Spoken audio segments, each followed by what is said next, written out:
Meta just released this feature and I can almost guarantee that you're not using it yet. It lets you spend more on the people who are worth more to your business and less on those who are not worth a lot to your business. In this video, I'm going to show you how to find it, how to use it, and how to abuse it. Just kidding. But before we get started, if you could RKO the like button and give the subscribe button an attitude adjustment, I would really appreciate it.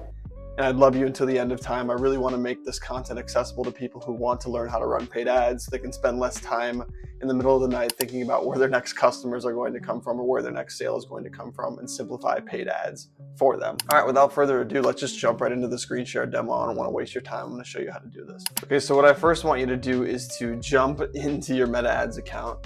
And what you're going to do on the left side here is go to advertising settings.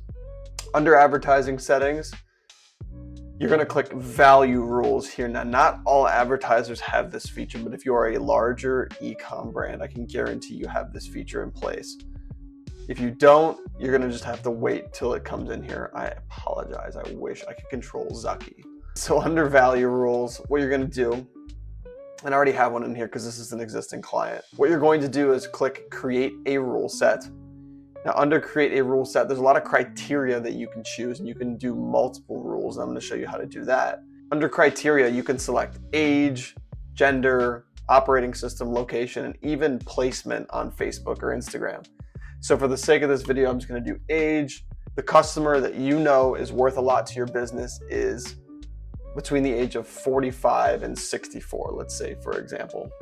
Now, what you can do for these audiences, since you know that they're worth more to your business, is you can increase the bid, which means you're telling Meta in the auction that we are willing to pay more for this specific customer.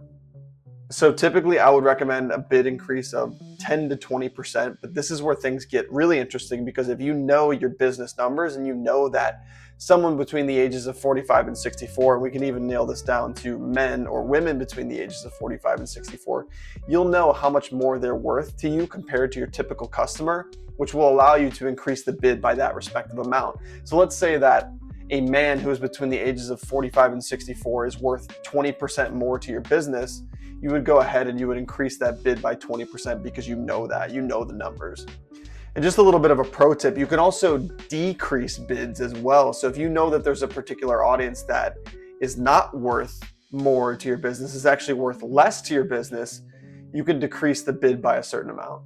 Like, for example, if your business is selling life insurance and your audience does not really consist of 18 to 24-year-olds, you could decrease the bid for 18 to 24-year-olds because all of us 18 to 24-year-olds are living forever anyways, so we don't need life insurance. Just kidding. So what I would also do, like I said, you can also add another criteria. So let's say we're talking about men between the ages of 45 and 64, increasing the bid by 20%. I would change the rule name to be associated with that. So I would do men 45 to 64 and then plus 20%. So just put the criteria and then put the bid increase, just so you know what that particular rule has within it. And something that you can also do within a rule set, which is why it's called a rule set, is you can add up to 10 different rules within a rule set. So what you could do if you wanted to add another rule is, let's say you also want to put in location. So men within a specific location, let's say, so you could just do Ohio as a whole, for example. Now, what Meta put here for when you're using multiple rules, this is how multiple rules works, and I'm literally just going to read it verbatim.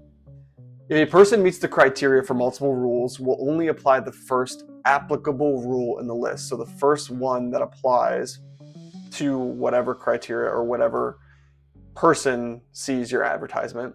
So if your first rule is to increase bid by 20% for women in California, and then your second one is to increase bid by 10% for women who use an iOS operating system, a woman who is in California who also uses an iOS operating system will get that first bid adjustment, so that bid increase, because that woman is located in California. And apply this to any use case or any rule set that you'd put into place. That is how that would work if you have multiple rules in place within a rule set.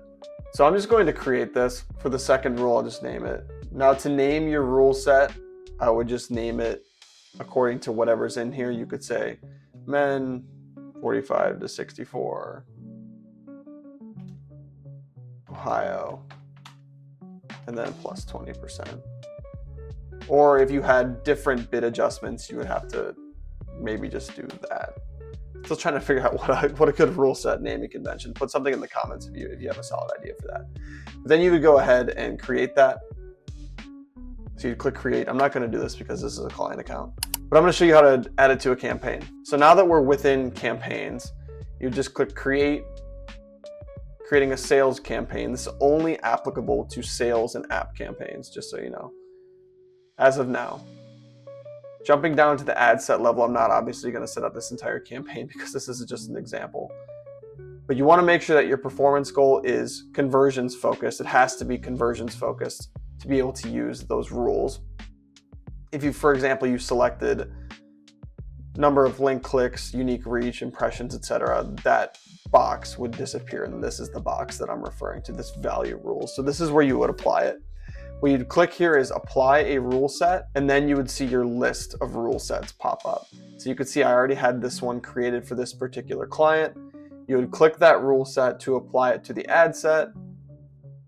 And then what I would make sure to do is add something to your ad set name that lets you know when you're looking through your ad sets or looking at your naming conventions that this is the one that the value rule is applied to, so that you can compare the results for the ad set that has the value rules versus the normal ad sets that you already have in place. So I don't know what naming convention you use, but just make sure to put something like VR and then the name of that rule set that you have in place. That could just be like VR for value rules, and then put the rules that you have in there. One last thing that I do want to note about this is that Meta even says when you're setting this up, when you're setting up a value rule, and I could show you again by going to advertising settings, that your cost per result may go up. So if I look at this here at bidding, under adjusting your bid at the bottom, you can see here, you'll likely get more conversions from your preferred audiences, but your overall cost per result may increase. This is why it's so important to know your actual business numbers, because since you're going to be bidding on people who are more likely to engage with your brand, your conversion rate might go up, but that increase in bid, let's say by 20%, might not be enough to offset increase in your cost per result.